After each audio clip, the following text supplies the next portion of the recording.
This is April Jensen from SculptUniversity.com.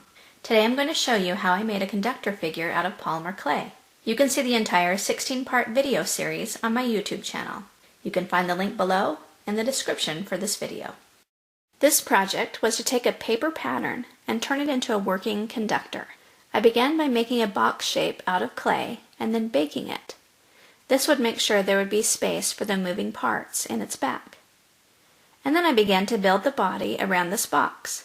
I'm using polymer clay, and then I also create an armature and bulk it out with aluminum foil, which I later wrap with paper floral tape. Next, I fill out the body with more clay and then begin sculpting the body shapes. When the body was finished, I also made clothing out of clay for the sculpture. I used an eyelet for perfect button shapes,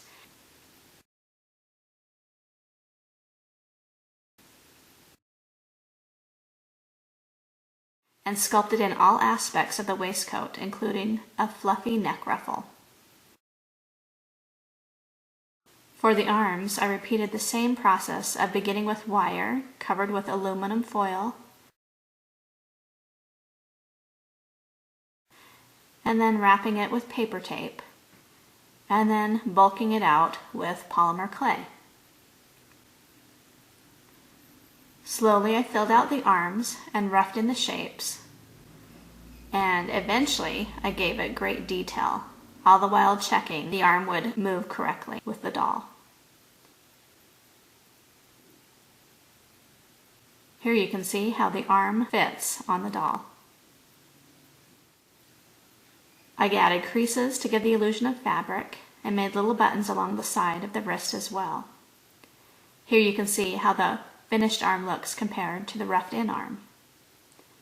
I sculpted in the fingers one by one and gave the hand the proper shape for the conductor pose. The hands are detailed for a lifelike effect, down to tiny fingernails and even creases in the palm.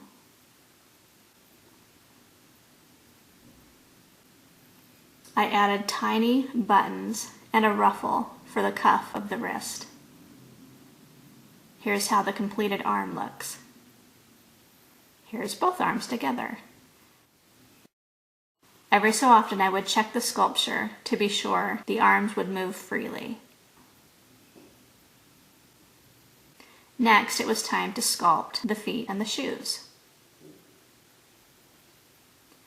I consulted the design on the pattern and also looked up some Victorian shoes on Google. And then I would keep checking the sculpture size against the pattern to make sure that we had the right size and shape for the feet and shoes.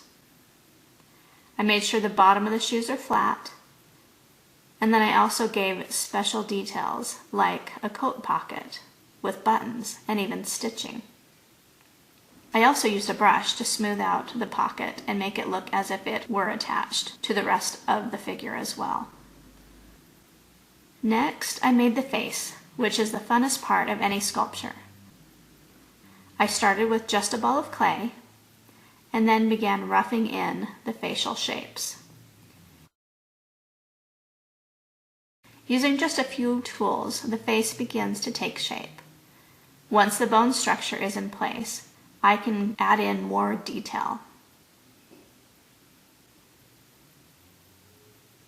I use a wooden tool to create the cheekbones and the cheeks.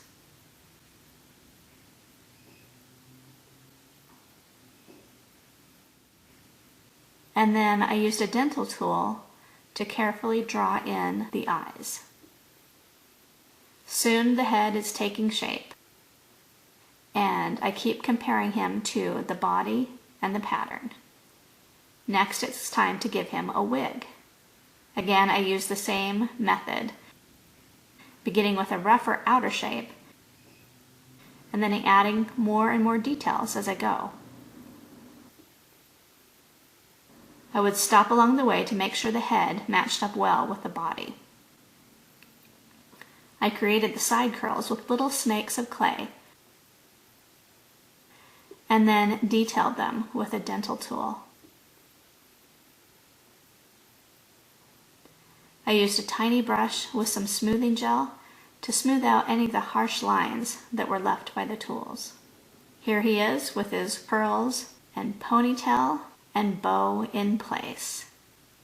And now he is all sculpted and temporarily held in place with rubber bands.